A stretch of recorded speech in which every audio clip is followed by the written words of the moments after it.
Welcome back, Comet sports fans, to another edition of Comet Sports Talk, Week 8 of this high school football action. My name is Isaac Vargo alongside Trevor Rose. And Trevor, a very good game last week in the GMC. The Comets just dropped by 1 point against Fairfield on the road in a tough game. Yeah, it was a tough game. Obviously, the Comets offense wasn't able to move anything in the first half at all.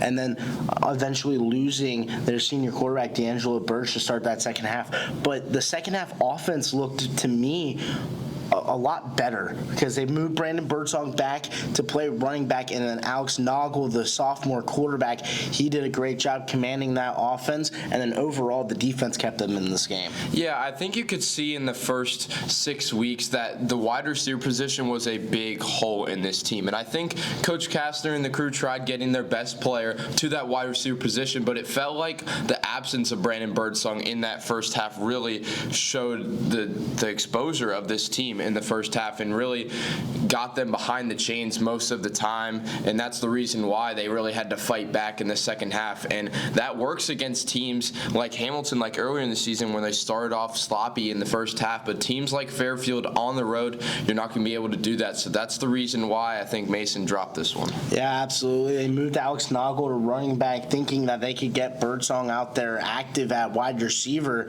and Noggle playing running back. He's had some great shine the last couple weeks as being a very good player for this Comet offense, and they just were not able to run the ball at all. Yeah, Alex Noggle, talk about him. What a great game he had. He came right off the bench. He hasn't gotten any snaps at the quarterback position, let alone snaps at all this season. He only had a couple going into the season, one being a big run earlier in the season against Hamilton, but a guy that you really trusted, and we saw the last play of the game, Coach Kastner put the ball in his hands, and that shows a lot of trust. He's only a sophomore, has no varsity experience, but it really showed as a Comet fan, maybe not this year, but next year, even this year you could say, but next year and the year after that, Alex Noggle could be a superstar for this Comet team. Going into this week against Middletown, another tough game, but the Comets are at home. Middletown has been really good this year, 5-1 the GMC, 6-1 overall. Haven't really played the greatest competition in the GMC, but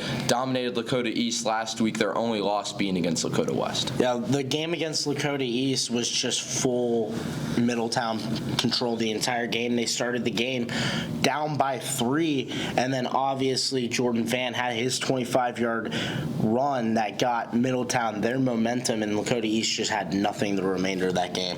Yeah, and Joseph Ward is the guy for this Middletown team. You talk about a dual-threat quarterback. He does it really well on both sides. He can pass the ball as well as he can run the ball. So you think, we'll talk about this later, about Alex Brown, one of the biggest players in this game. He's been the biggest player in the defense the last 2 years, but talk about a guy that needs to be the quarterback spy and keep him in the pocket as long as possible for this secondary to shine. Yeah, absolutely. Second in the GMC in tackles on the year, and he's just been overall the best player for this Comet team in the last 2 years. Yeah, talking about which, Jacob Kammerman sat down with Alex Brown to talk about that assignment on Joseph Ward this week and how the Comets can bounce back and get a win. Let's send it down to them.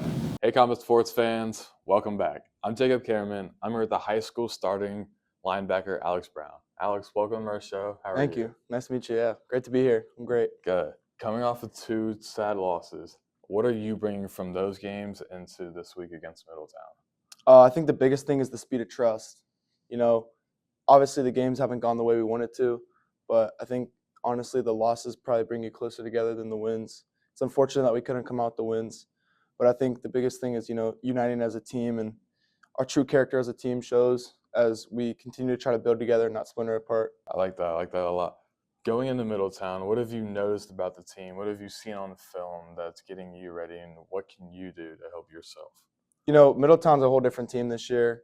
They're obviously one of the better teams in the GMC, but I don't think they're anything special. They got a good quarterback. They got a couple good linebackers. They got playmakers like most teams we've seen this year. They're dual threat, so I think we got to really do our job this week, emphasize, one play at a time, 1 rep at a time, 1 quarter at a time, and just try to stay in the moment and stay focused in the game. Thank you for coming on the show. Yep. I'm sending it back to Trevor and Isaac at the desk. We'd like to thank Jacob for the interview. And Trevor, just going into this game, obviously the Comets have dropped to 6th in the GMC, a big must-win game here. How do they get it done?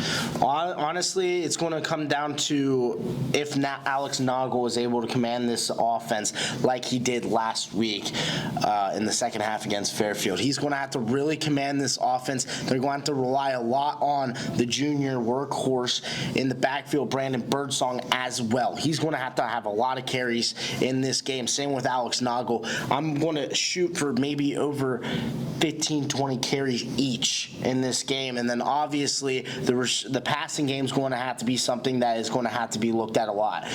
You're losing Brandon Birdsong on the outside, so who's going to be that guy to step up? You've already had Torian Wiggins so far this season playing all year at the wide receiver position. He's been a little quiet. Let's see which receiver will actually show up this week in the passing game. And then on the defensive side of the ball, they're going to have to stop Joseph Ward, like we mentioned a lot. Under center, he's a great quarterback. And then also in the Wildcat formation, Jordan Van, he's coming a lot this year. Last week, he had 3 carries, 107 yards, and 2 touchdowns, 2 of them being very long rushing touchdowns as well. Yeah, you talk about the wide receiver group. I think the guy that can step up this week is Alex Silly. He had a huge third down catch last week, and I think he can be the guy to shine for this Comet team. We hope to see you tonight at the game. It'll be at Dwyer Field, a big GMC matchup against the Middletown Middies. If you can't, make sure to check in on We Are NBC on our YouTube page. We'll have all the coverage there. Go Comets.